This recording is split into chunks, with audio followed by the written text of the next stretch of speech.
capítulo 2, versículo 6. E depois Efésios capítulo 2, versículo 10.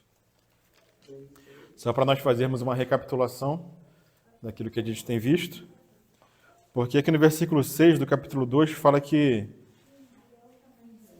o Senhor ele nos ressuscitou e nos fez assentar nos lugares celestiais em Cristo. Então nós estamos assentados nos lugares celestiais em Cristo Jesus. Só que no versículo 10 do capítulo 2, ele fala o quê, irmãos? Pois somos feitura dele, criados em Cristo Jesus, para boas obras, as quais Deus de antemão preparou para que andássemos nelas. Então o Senhor nos assentou nas regiões celestiais e nos abençoou com toda sorte de bênçãos espirituais nas regiões celestiais em Cristo. Nós estamos assentados lá, mas também nós estamos com os pés na terra. Então nós temos que andar conforme a vocação do nosso chamamento.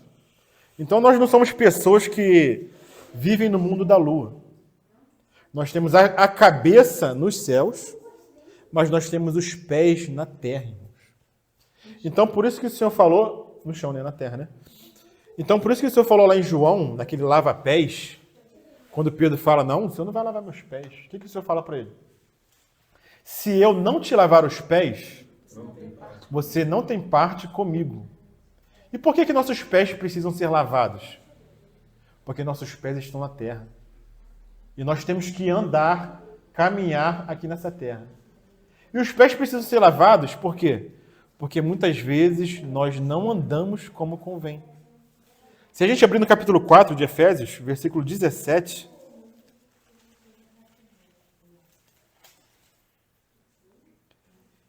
ele vai falar de andar a partir do capítulo 4, mas ele vai falar aqui no versículo 17, ó, isso, portanto, digo e no Senhor testifico, que não mais andeis como também andam os gentios, na vaidade dos seus próprios pensamentos. Então ele juntou aqui o andar com o pensamento. Por quê? Porque nós andamos, irmãos, conforme os nossos pensamentos. Então, se nossa mente está no céu, onde nós fomos colocados assentados, nosso andar vai ser conforme esses pensamentos, conforme a nossa mente. Agora, se nossa mente está na terra, Cátia, buscando as coisas naturais, nós vamos andar conforme a vaidade dos nossos pensamentos. Porque é assim que os gentios andam. Então, para nós andarmos conforme a vontade do Senhor, a nossa mente tem que estar no céu, irmãos, e não aqui na terra. Pensai nas coisas que são do alto e não nas que são da terra. Por quê? Porque Cristo vive assentado à direita. À direita de Deus, à destra de Deus. Então é lá que tem que estar a nossa mente, tá, irmãos? Os 3 primeiros capítulos, visão celestial. Os 3 últimos capítulos, 4, 5, 6, a vocação do nosso chamamento, como que nós temos que andar. E nós paramos na semana passada no versículo 5 do capítulo 1, já retomando, né? Nós falamos a questão da eleição, a questão da predestinação. Nós vemos que isso está relacionado à herança, está relacionada ao reino e não à salvação eterna, né, Araci? Não sei se ela se compreendeu bem. Se ela tem alguma pergunta? Oi? Você falou que não é a salvação. Eleição e predestinação tem a ver com o reino, né? Não tem a ver com salvação eterna. Porque, imagina, se Deus elege alguns homens para a salvação e outros que não são eleitos pelo Senhor são condenados, independente do que façam, entendeu? Eles já nascem predestinados à condenação. E outros predestinados à salvação. Que Deus seria esse, né? Um Deus arbitrário, um Deus injusto, que escolhe uns arbitrariamente para a salvação e outros para a condenação. Então, a eleição e a predestinação tem a ver com o assunto do reino, da herança, da maturidade, da ruiotesia, né? Filhos maduros. E não sei se ela se compreendeu bem. Teria alguma pergunta ou não? Falar sobre a predestinação, né? Eu não compreendi direito. Volta aí. Então, ele fala aqui no versículo 4 que o Senhor nos escolheu nele, antes da fundação do mundo. Aí seria a humanidade. Sim, ele escolheu, eu vou entrar nesse assunto mais para frente, né? Ele escolheu o homem, a humanidade, e dentre os homens, ele escolheu alguns homens. Porque a palavra diz que o Senhor escolheu aqueles que não são para confundir os que são. Isso, se eu não me engano, está lá em Romanos, né? O Senhor, ele nasceu pobre. Ele não nasceu rico. Ele poderia ter nascido num berço rico. Mas em que berço que Deus escolheu para que seu filho nascesse? Numa família que não tinha condições. Então ele escolheu os que não são dessa terra, os pobres dessa terra, para confundir aqueles que são. Essa foi uma escolha soberana do Senhor. Ele escolheu que fosse dessa forma. Então ele escolheu os homens e dentre os homens, aqueles que não são. Ele escolheu os loucos desse mundo para confundir os sábios. Então, irmãos, nós somos loucos. É assim que o Senhor nos chama. Porque quem fala dessas coisas, né, celestiais, essa visão celestial, o mundo ele não vai entender. O mundo ele se acha sábio, ele se acha entendido. E nós somos os loucos. E o Senhor escolhe esses loucos para confundir os sábios desse mundo. E ele escolheu quando isso, Horaci? Antes da fundação do mundo. E por que ele escolhe antes da fundação do mundo? Em virtude da sua presciência. Ele sabe quem dentre os homens iriam se render ao Senhor. Porque a escolha é em quem? A escolha é nele e não fora dele, não fora de Cristo. A predestinação, que fala aqui, ó, e nos predestinou para ele, para a adoção de filhos por meio de Jesus Cristo. Por meio dele. É só por meio dele. Então o Senhor ele veio, se tornou homem, morreu por nós, fez uma obra por nós. O evangelho foi pregado e o Senhor sabia quem aceitaria o evangelho. E esses que aceitariam, Deus predestinou para uma herança.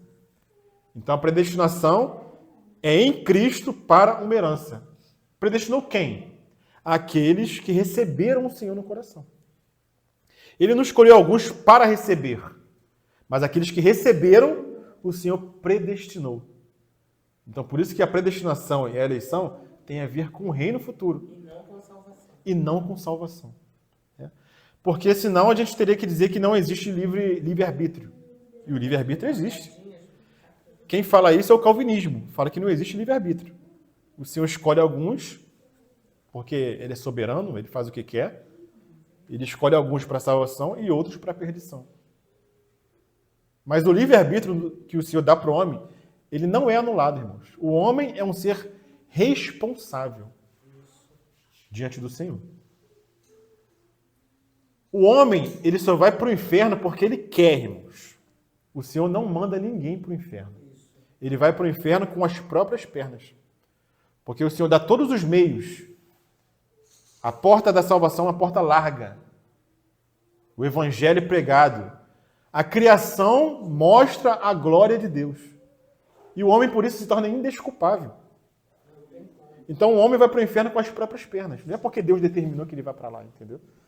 Então, o homem é responsável pelo crer e pelo não crer no Senhor. Fala. Tá. Podemos avançar, Horaci? Né? Eu sei que sim, sempre fica uma duvidazinha, né? Então, com o tempo, o Senhor vai ajudando, né? Aí, com o decorrer do estudo, vai se esclarecendo mais. Sim, tá claro. Mas eu acho que eu entendi a dúvida da minha mãe. É que você achava que o Senhor e Deus tinha escolhido uns para ir para o inferno e outros não. Mas não foi. Mas é isso que a gente aprende. Focada, né? Lá na Pode igreja, isso, né? É. Não, que dá para entender isso mesmo. Né? Só que ele explicando ali agora, aí a gente tem que entender. Ó, que é predestinado depois de Cristo. Não antes de Cristo, todo mundo é predestinado. lá no início da fundação do mundo. Aqueles que creem. Dali é que vai sair isso que ele falou. Não que não crê. Mas, de certa forma, isso não é verdade, porque as coisas só acontecem se for da vontade de Deus. Sim. Então, se não for da vontade de Deus, a pessoa não vai se converter, ou não? Mas a vontade de Deus é qual? Todos se convertem. Que todos se salvem e cheguem ao pleno conhecimento dele mesmo. Essa é a vontade dele. Mas a vontade do Senhor, ela não é uma vontade imposta. É uma vontade que deixa o homem livre para escolher. E assim a gente vê Eva, né? Tinha a opção ali. O Senhor falou para não fazer, mas ela tinha o direito de ir lá Sim. e ela fez. Então, a vontade do Senhor era que não fizesse, que não comesse. Mas eu vou botar uma pulguinha, tá, Kátia? Né? Se a vontade do Senhor era que o homem não escolhesse da árvore do conhecimento do bem e do mal, mas da árvore da vida, por que que ele colocou a árvore do conhecimento do bem e do mal no jardim do Éden? Sim, para provar o homem. Mas tem algo mais profundo com relação a isso, né? A gente vai tentar trazer para os irmãos essa questão da vontade de Deus, o beneplácito da sua vontade, que é o que está aqui no versículo 5, né? Ele nos predestinou para ele, para a adoção de filhos, já falamos sobre a maturidade, né? Aquele que é capaz, já chegou num ponto, no nível de receber herança. Evelyn não tem capacidade de gerar uma herança, só quando ela chegar numa idade madura, né? Então, a herança tem a ver com maturidade. E ele fez isso, irmãos, por meio de Cristo, segundo o beneplácito da sua vontade. O que é beneplácito? É o prazer. Beneplácito é aquilo que satisfaz, é aquilo que dá prazer. Segundo o beneplácito da sua vontade, né? O bom propósito. Tiago fala o seguinte, a gente leu Tiago hoje, né? Mas Tiago fala o seguinte, capítulo 4, né? Aquele que sabe fazer o bem e não faz, comete pecado. Então, Tiago fala isso para nós, para os homens. Se Tiago, inspirado pelo Espírito Santo, fala que aquele que sabe fazer o bem e não faz, peca, e é o Espírito Santo que inspirou Tiago a falar isso, Deus, ele com certeza, ele vai fazer todo o bem que ele pode fazer. Porque aquele que sabe fazer o bem e não faz, comete pecado. E Deus não peca. Então, a vontade do Senhor é boa, perfeita e agradável. A questão é nós entendermos essa vontade. Porque eu vi um vídeo hoje, né, de uma atriz, eu esqueci o nome dela, né? Uma entrevista lá com Bial. E ela falando, ele falando porque que ela, se ela sofria retaliação por ter falado que era ateia, né? Não, eu sou ateia, não creio em Deus. Aí Bial, né, fustigando lá na entrevista, mas tudo bem. Eu não sou ateu, eu sou agnóstico, né? Porque tem a diferença de ateu para agnóstico. Ateu é aquele que diz que Deus não existe. Agnóstico é aquele que fala, não sei se Deus existe, né? Nem que sim, nem que não. Fica ali no meio, né? Então essa é a diferença do agnóstico para o ateu. Então Bial falando que era agnóstico e essa atriz, que eu esqueci o nome dela, não sei o que, Beltrão, né? Eu esqueci o nome dela. Acho que é André Beltrão. Não, eu sou ateia. Aí o Bial falou, e se você morrer, e assim que você morrer, você se encontrar diante de Deus, o que você vai fazer? Nossa, que pergunta boa. Né? Pô, você não acredita em Deus, mas se você morrer e se encontrar diante dele, você teria alguma pergunta que você queria fazer para ele? Ela, sim, teria, claro que teria. Eu ia perguntar, Deus, por que o Senhor permitiu tanta maldade no mundo? Essa é a pergunta clássica. Por que tanta maldade? Se o Senhor é Deus, é todo poderoso, por que tanta maldade? Então o ser humano ele não entende, irmãos, a vontade do Senhor, que é boa, perfeita e agradável. Deus é um Deus relacional, irmãos. Não é igual a Alá. Alá, que é o Deus dos muçulmanos, Ele é um Deus único. Tanto é que eles falam, né? Eu não sei pronunciar muito na língua deles, né? Allah, Hausimbá, não é isso que eles falam, né? Isso quer dizer o quê? Nosso Deus é um Deus único. Um Deus único, irmãos, não se relaciona com ninguém. Diferente do nosso Deus, que é um Deus trino. Pai, Filho e Espírito Santo. Nosso Deus é um Deus de comunhão. E somente um Deus de comunhão, irmãos, sabe o que é amor. Um Deus que é um Deus sozinho, como que ele vai saber o que é amor? Por isso que o povo que segue Alá é um tipo de povo guerreiro. Um povo meio assim, voltado para a violência, entendeu? Porque não sabe o que é amor. Então por isso eles se explodem. São aqueles suicidas, né? Por quê? Porque o Deus dele é lá. Não é um Deus pessoal, não é um Deus que conhece o amor, não é um Deus de comunhão. E nosso Deus é um Deus de comunhão, irmãos. Um Deus relacional. E por ele ser um Deus relacional, ele cria o homem para ter relação com o homem. E uma relação de amor. E se você quer ter relação com alguém, esse alguém precisa querer ter uma relação contigo. Hoje em dia está muito em voga, né? Essa questão do bebê reborn. Tá uma loucura, irmãos. Mulheres comprando bebês reborn, ou seja, bebê de plástico, dizendo que são filhos, né? E tem que tratar como ser humano, e quer furar fila, porque tem prioridade, porque tem bebê. Está acontecendo isso, irmão. Deus não quer se relacionar com um homem de plástico. E está sendo até vendido mulheres de plástico, irmãos. Homens estão comprando mulheres de plástico. O Senhor quer se relacionar com um ser humano assim, com um ser criado por Ele assim, que não tem a livre vontade de escolher? Então o Senhor nos dá o quê, irmãos? O livre-arbítrio, a vontade.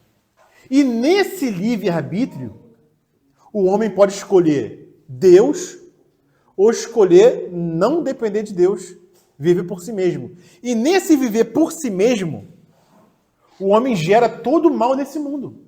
Então não é Deus que gera o mal. Deus dá a liberdade. E quem gera o mal é o homem. É isso que a atriz não entende. É isso que o ateu não entende. Não é Deus que gera o mal no mundo. É o homem, porque escolheu viver afastado de Deus, que gera todo o mal do mundo. Mas as pessoas querem que Deus controle todas as coisas e tire a vontade do homem. Porque para o Senhor controlar todas as coisas dessa forma, o homem não tem que ter vontade. E Deus quer se relacionar com um homem que tenha vontade de se relacionar com Ele, de depender dEle, de amá-lo. Não de maneira forçada, não de maneira obrigada. Então, por isso o Senhor coloca ali a árvore da vida e a árvore do conhecimento do bem e do mal. Então, irmãos, esse é o beneplácito da sua vontade. É o bom prazer.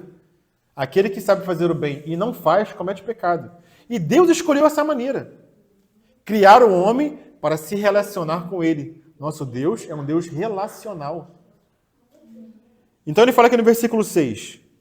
Por que ele fez isso, irmãos? Vamos acompanhar lá no versículo 6, capítulo 1. Para louvor da glória da sua graça, irmãos.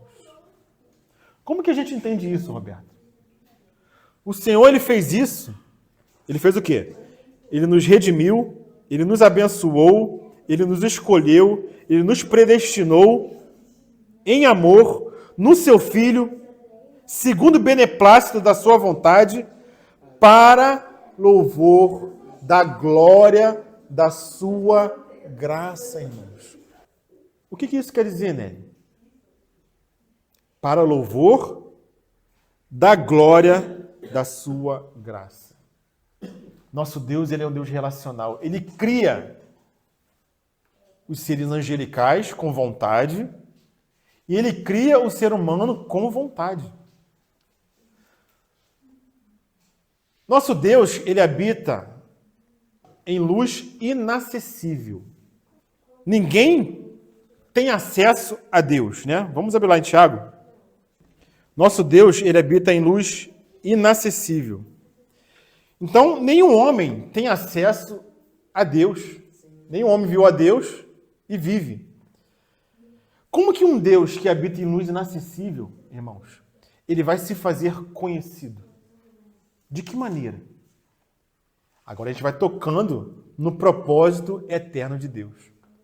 Porque se nosso Deus é um Deus relacional e cria, a vontade dele é que as suas criaturas o conheçam. Então ele criou todas as coisas. Quando ele cria tudo, irmãos, o que as criaturas conhecem de Deus? Esse Deus é poderoso.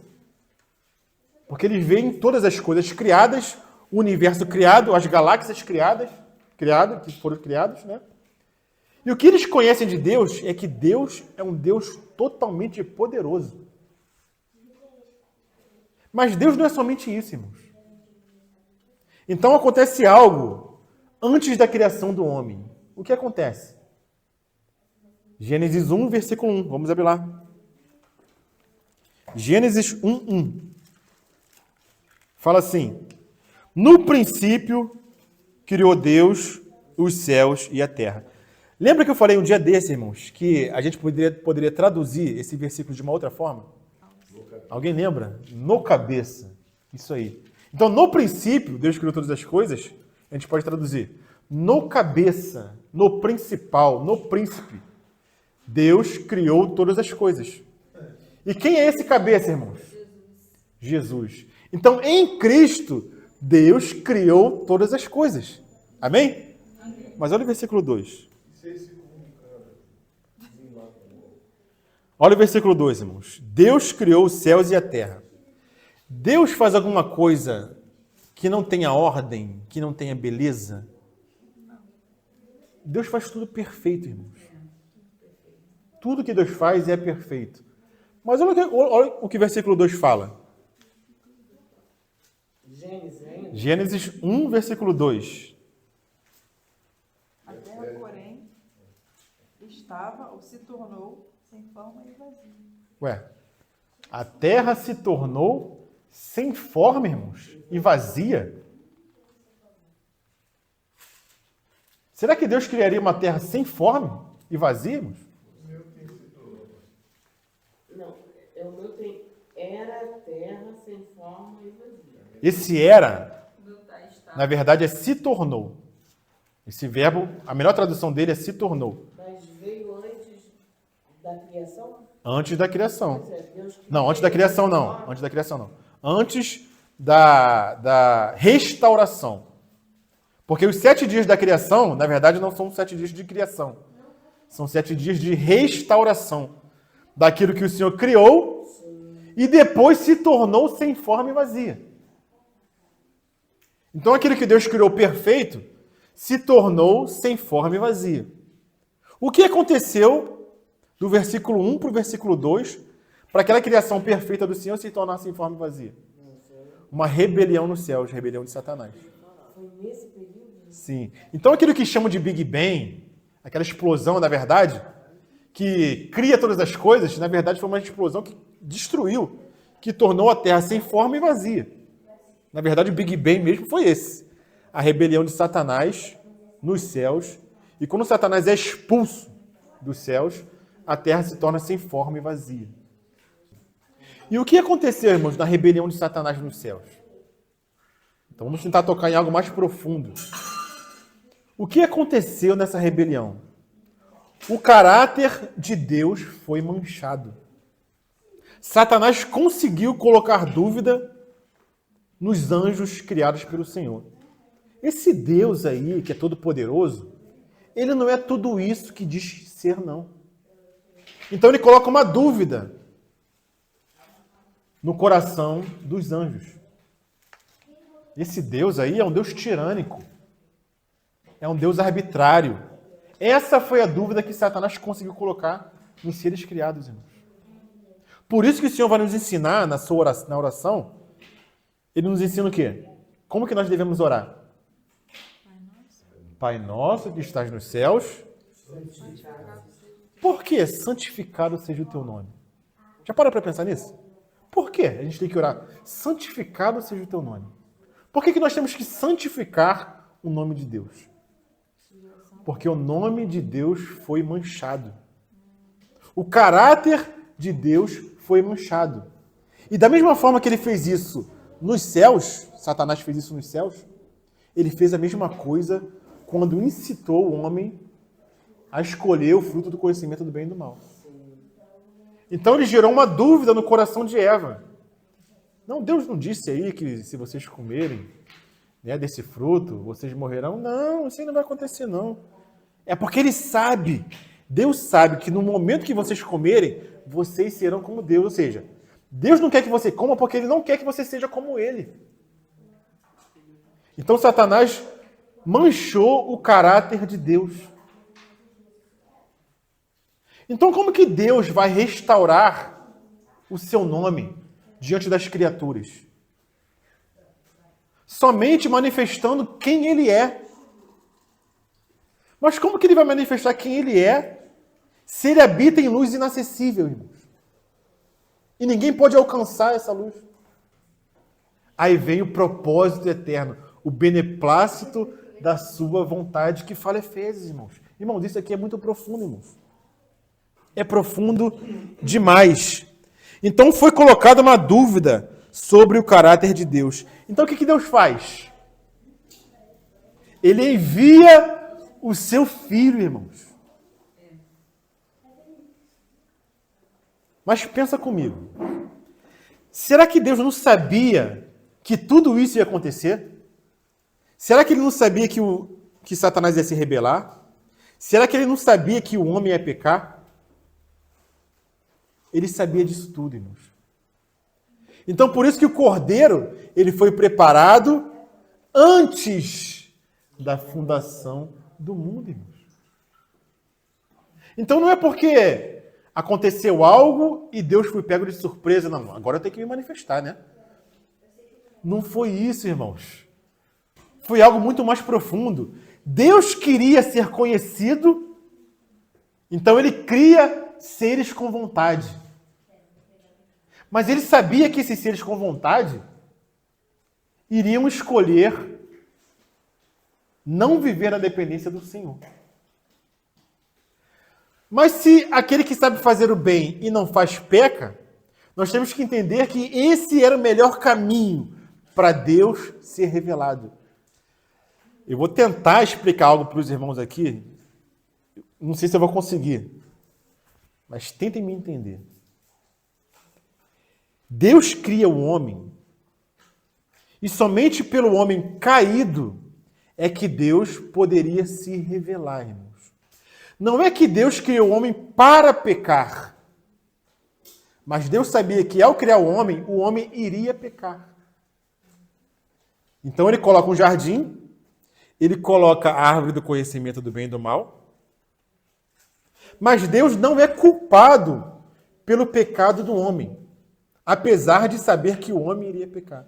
Deus cria o homem de uma tal forma e lhe dá a responsabilidade de escolher entre Deus e o pecado, de forma que Deus não é responsável pelo pecado do homem.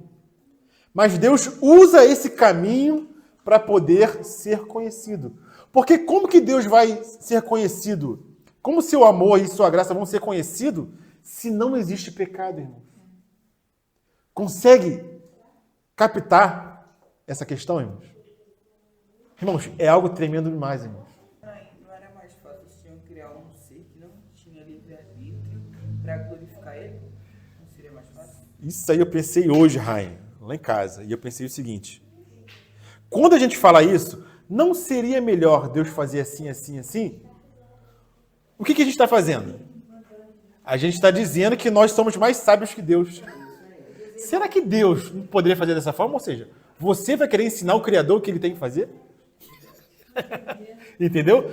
Irmão, esse propósito é alto demais para a gente conseguir entender ele completamente. Irmão. A gente está tocando aqui, ó, como por espelho, né? Lucimar. Não, eu ia tocar nessa questão do relacionamento ali, quando você falou, né, da criação. O Senhor se relacionava todos os dias. Né? Sim. Na viração do dia, o Senhor se relacionava.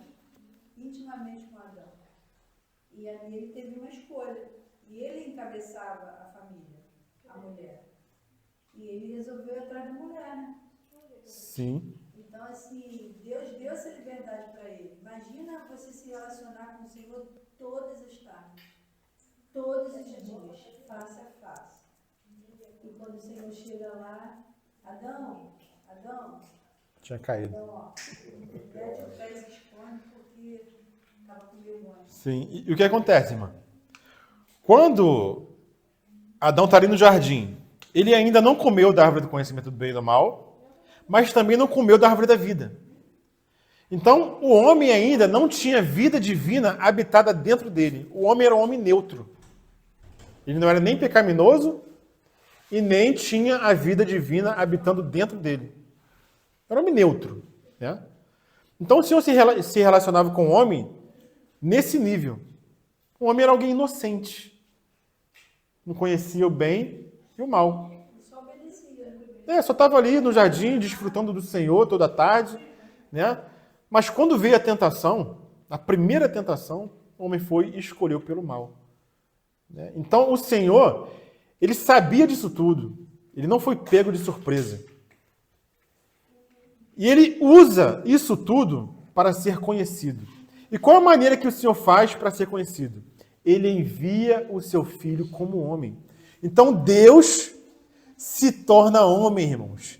Esse é o mistério revelado, irmãos. O mistério revelado, Deus se tornando homem. Então, quando Deus se torna homem, irmãos, toda a criação angelical está atenta àquele momento em que Maria concebe do Espírito Santo, porque é Deus se fazendo homem. Então, ali tem miríades de anjos, irmãos, naquele momento do nascimento do Senhor. Deus, um bebezinho inocente, irmãos. Então, Deus começa a se revelar, começa a revelar a sua graça, começa a revelar o seu amor no amado, em Cristo, em Jesus. Então, por isso que todo o prazer de Deus, irmãos, está no Filho. Olha que propósito eterno. Não é que Deus tenha se perguntado, né? Mas não tem outra maneira de explicar. Não é que Deus tinha dúvida. Como que eu vou santificar meu nome? Aconteceu isso, aconteceu essa rebelião. Como é que eu vou fazer? Não é que ele tenha se perguntado, mas não tem outra maneira de explicar, irmão. É como se tivesse acontecido isso. Deus se perguntou, como é que eu vou santificar meu nome? Como é que eu vou me fazer conhecido? Aí vai o filho e se apresenta. Pai, eu vou lá. Pode deixar que eu vou. Eu vou me tornar um homem fraco e vou te obedecer em tudo. E vou revelar o teu caráter, vou revelar o teu amor, vou revelar a tua graça para um homem. Revelando para o homem, está revelando para os anjos. Porque os anjos, eles prescrutam entender essas coisas. Eles olham para a igreja. Por isso que esse mistério foi dado à igreja, mas foi dado a nós. Tão tremendo quando você falou dos anjos que escutam, né? E Judas fala que existem anjos presos que vão ficar lá até o dia do juízo final. Ou seja, não vão sair de lá até o dia do juízo final. Então, assim, é testemunho, né? Aí eu estou lembrando aqui da cobertura, né? Os anjos observam, né? Quando Paulo fala, é por causa dos anjos. Então, assim, os anjos observam toda a ordem de Deus, Sim. da igreja de Deus, né? Na verdade, eles estão aprendendo com a gente. Estão aprendendo, observando a ordem, observando tudo, né? Eles estão aprendendo da graça e do amor de Deus. Por isso a gente vai ler lá em Mateus capítulo 11, no versículo 25, fala assim, Mateus 11, 25. Por aquele tempo, Jesus exclamou, graças te dou, ó Pai, Senhor do céu e da terra, porque ocultastes estas coisas aos sábios instruídos e as revelastes aos pequeninos. Sim, ó Pai, porque assim foi do teu agrado, o beneplácito da sua vontade. Essa foi a vontade do Pai. Se revelar aos pequeninos, aqueles que não são os loucos desse mundo. Revelar o que, irmãos? E Jesus continua falando, né? tudo me foi entregue por meu Pai. Ninguém conhece o Filho senão o Pai. E ninguém conhece o Pai senão o Filho. E aquele a quem o Filho o quiser revelar. Então, somente quem poderia revelar o Pai, Kátia, era o Filho. Porque o Filho também é Deus. Então, ele tinha acesso a essa luz inacessível. Não é que ele tinha acesso, ele habitava nessa luz inacessível. Então, só quem podia revelar o Pai é quem estava nessa luz inacessível, que é o Filho. João, capítulo 17. João 17, versículo 1 até o versículo 8, irmãos. João 17, versículo 1. O Senhor fala assim na sua oração sacerdotal. Tendo Jesus falado essas coisas, levantou os olhos ao céu e disse: Pai, é chegada a hora. Glorifica o teu Filho, para que o Filho te glorifique a ti. Assim como lhe conferiste autoridade sobre toda a carne, a fim de que ele conceda a vida eterna a todos os que lhe deste. A vida eterna é esta. Qual é a vida eterna, Rainha?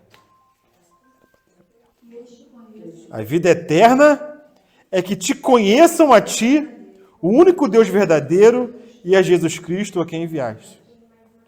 Isso era Jesus falando. Na sua oração ao Pai.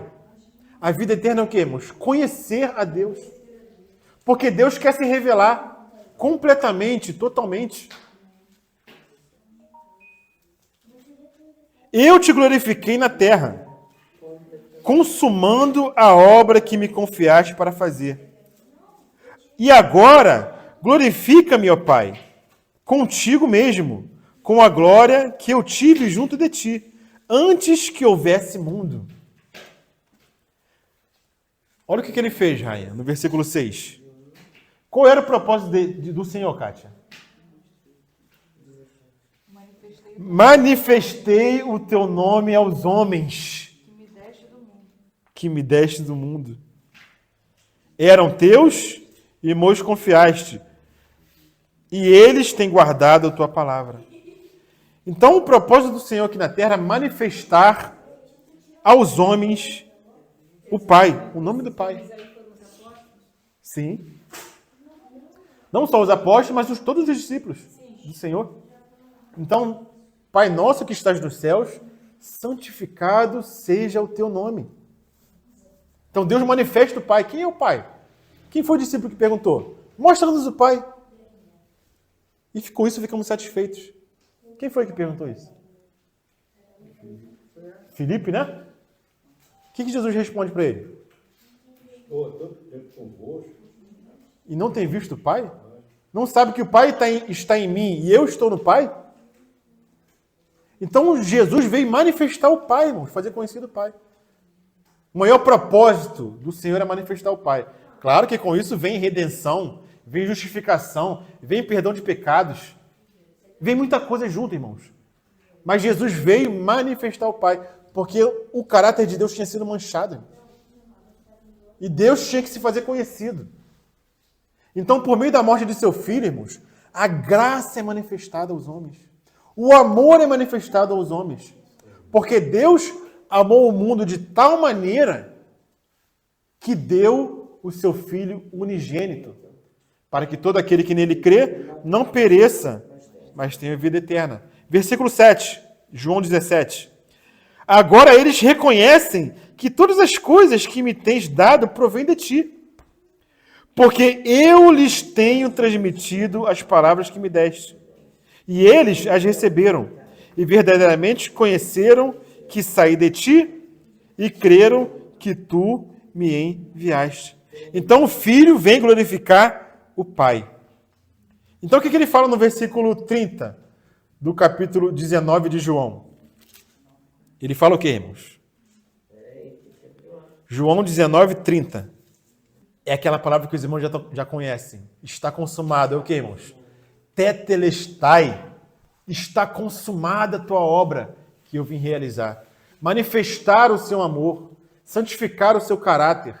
Tetelestai. Então, na cruz, o Filho manifesta o amor do Pai. Tetelestai, está consumado, irmãos. Então, quem manifestou o Pai? O Filho. Imagina o coração do Pai, irmãos. A alegria, o prazer que ele tem no Filho. Vamos voltar a Efésios? Irmão, isso é tremendo demais, irmão. Efésios, capítulo 1, versículo 6. Segundo o beneplácito de sua vontade, para louvor da glória da sua graça. A gente só parou nessa frase aqui, irmãos, e está explicando isso tudo, só por causa disso aqui. Para louvor da glória da sua graça. Esse propósito eterno que o Senhor tinha na eternidade, antes que tudo fosse criado. E quem manifestou? O Pai. Para o louvor da glória da sua graça, o Filho. Foi o Filho que manifestou essa obra, irmãos. Então, por isso que ele fala assim, ó, que ele nos concedeu gratuitamente no amado, no qual temos o quê, irmãos? Olha só, não é só a manifestação da glória e da graça, não é só a defesa do caráter do Pai. Essa obra nos traz muitas coisas, irmãos. Nos traz o quê? No qual temos a redenção, pelo seu sangue, a remissão dos pecados, segundo a riqueza da sua graça, irmãos. E é aí que é manifestada a riqueza da graça. Que Deus derramou abundantemente sobre nós em toda sabedoria e prudência. Isso tudo, irmãos, que tem sido falado aqui nessa noite, não é sabedoria de Deus? Não é prudência de Deus? Deus não foi pego de surpresa, irmãos. Ele fez tudo conforme o beneplácito da sua vontade, segundo a sua sabedoria e prudência. Versículo 9. Desvendando-nos, irmãos. Se Deus não desvenda esse mistério para nós, irmãos. Desvendando-nos o mistério da sua vontade. Segundo, de novo, segundo o beneplácito que propusera em quem? Em Cristo, Caleb. Foi em Cristo. Pai, eu vou manifestar a tua graça, vou manifestar o teu amor, vou manifestar o seu caráter. É tudo em Cristo, irmão. Por isso que é tudo nele, é tudo em Cristo. Que propusera, segundo o seu beneplácito, que propusera em Cristo, de fazer o quê, irmãos? De fazer convergir nele. Que palavra é essa, Caleb? Anakepaleosmai. Não lembra dessa palavra? Anakepaleosmai. Que palavra é essa? É o convergir. O que significa, irmãos? Anakepaleosmai. Anakefaleio, céfalo. Daí vem essa palavra, né? Céfalo, cabeça. Anakepaleosmai. Essa terminação mai quer dizer infinitivo. Encabeçar. Ana é um prefixo que fala de uma repetição. Reordenar, reencabeçar em Cristo. Por que reencabeçar, irmãos? Lembra que a gente leu Gênesis 1, versículo 1 e versículo 2? No princípio, ou seja, no cabeça, Deus criou os céus e a terra. Mas a terra se tornou sem forma e vazia. Então Deus tem que reencabeçar em Cristo todas as coisas. Anakepaleosmai. Cristo é cabeça sobre todas as coisas. Mas hoje, nem todas as coisas estão submissas ao Senhor. Por isso que o pai falou para o filho, o quê? Meu filho, senta-te aqui à minha destra, até que eu ponha todos os teus inimigos por estrado dos seus pés. Então, Cristo será encabeçado pelo Pai sobre todas as coisas. Então, em Cristo, todas as coisas subsistem. E tudo aquilo que não está submisso ao Senhor será destruído, irmãos. Mas olha que tremendo, irmãos. Anakepaleosmai, Cristo sendo cabeça sobre todas as coisas. Versículo 10. De fazer convergir. A gente pode também traduzir por resumir. Em Cristo, tudo se resume, irmãos. Reunir em Cristo. Reencabeçar em Cristo. Convergir em Cristo. Quando que ele vai fazer isso, irmãos? Na dispensação da plenitude dos tempos. Que tempo é esse, irmãos? Na dispensação da plenitude dos tempos. Que tempo vai ser esse, irmãos? Dispensação quer dizer economia, quer dizer administração. Deus administra todas as coisas. Oikonomia é de onde vem essa palavra, administração, economia. Oiko vem de casa, nomia vem de norma. Então, na economia da plenitude dos kairóis, porque o tempo aqui são kairóis, das eras, Deus vai encabeçar em Cristo todas as coisas. Que tempo é esse, irmãos? É o tempo do descanso. Deus criou todas as coisas, ou recriou, né? Reordenou todas as coisas em 7 dias de criação. O 7º dia foi o dia de descanso. E aqueles dias foram dias literais de 24 horas. Então aquilo como um portento, uma profecia portentosa, nos fala das dispensações. Dispensações das eras.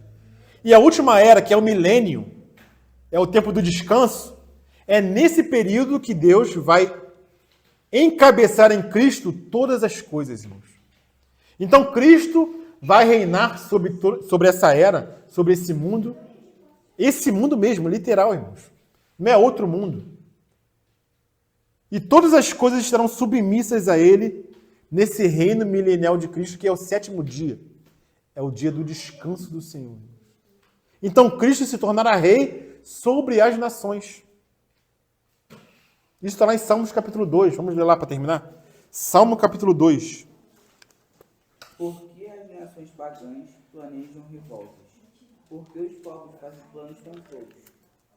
Os seus reis se preparam e os seus governantes fazem planos contra Deus, o Senhor, e o rei que os escolheu. Esses rebeldes dizem, vamos nos livrar do domínio deles. Acabemos com o poder que eles têm sobre nós. Então eles não queriam que o Senhor reinasse. Não queriam que o Senhor fosse cabeça. Né? Pode continuar. Do seu trono lá no céu, o Senhor ri e zomba dele. Vocês não querem que meu filho seja cabeça? Vocês têm coragem disso? Salmo 2. Salmo capítulo 2. Versículo agora 4. Então, muito irado, ele os ameaça e assusta com o seu furor. Ele diz, já coloquei o meu rei no trono. Amém. Lá em Sião, Amém. o meu monte santo. O rei diz, anunciarei o que o Senhor afirmou. O Senhor me disse, você é meu filho. Hoje eu me tornei seu pai. Peça e eu lhe darei todas as nações, o mundo inteiro será seu. Então é essa terra, irmãos. Tem gente que não crê que o Senhor vai reinar nessa terra aqui mesmo. Mas é nessa terra que o Senhor vai reinar, irmãos. Sobre as nações, sobre as extremidades da terra. Continua. Como a barra de ferro você as quebrará e as fará em pedaços, como se fossem potes de barro. Agora escutem, ó reis, prestem atenção, autoridades. Adorem o Senhor com temor. Tremam e se ajoelhem diante dele. Senão ele ficará irado logo e vocês morrerão. Felizes são aqueles que buscam a proteção de Deus. Então, isso fala do reinado do nosso Deus da era milenial. Ele fala o quê, irmãos? Olha só que tremendo. Versículo 9. Falando do Senhor. Com vara de ferro as regerá as nações, e as despedaçarás como um vaso de oleiro. Agora, abre lá em Apocalipse capítulo 2. Apocalipse capítulo 2, versículo 26.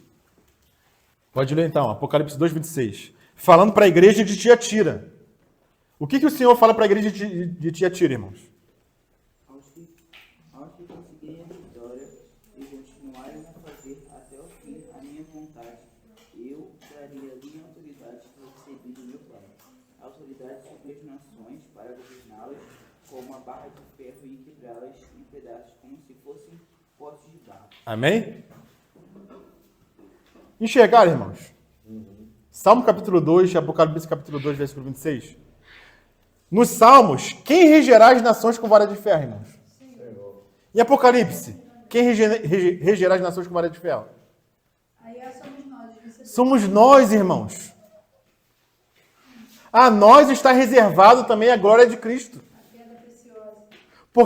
Por que isso está reservado para nós, irmãos? Porque o Senhor não se tornou anjo, mas ele se tornou homem. Então, há um homem na glória, irmãos. E esse homem na glória tem uma cabeça e tem um corpo. Quem é esse corpo? Somos nós, a igreja, irmãos. Então, esse mistério foi entregue para nós, irmãos. Irmãos, eu fico assim, esse é um assunto tremendo demais, irmãos. É um assunto que a gente com poucos versículos está sendo desvendado esse mistério para nós, irmãos. Esse mistério que o mundo não entende, irmãos.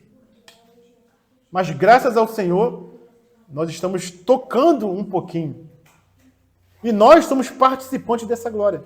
Por isso que aquele que se glorie em quê, irmãos? No Senhor. Porque Ele revelou o Pai.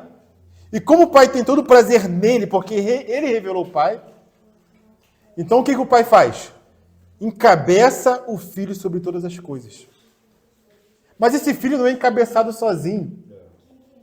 Nós, a igreja, somos encabeçados junto com Ele. Porque somos nós que estamos revelando esse mistério para o mundo hoje, irmão. E não só para o mundo, mas também para os seres angelicais. Amém, irmãos? Tinha mais coisa para falar aqui, mas eu vou finalizar hoje e na próxima oportunidade a gente continua. Amém?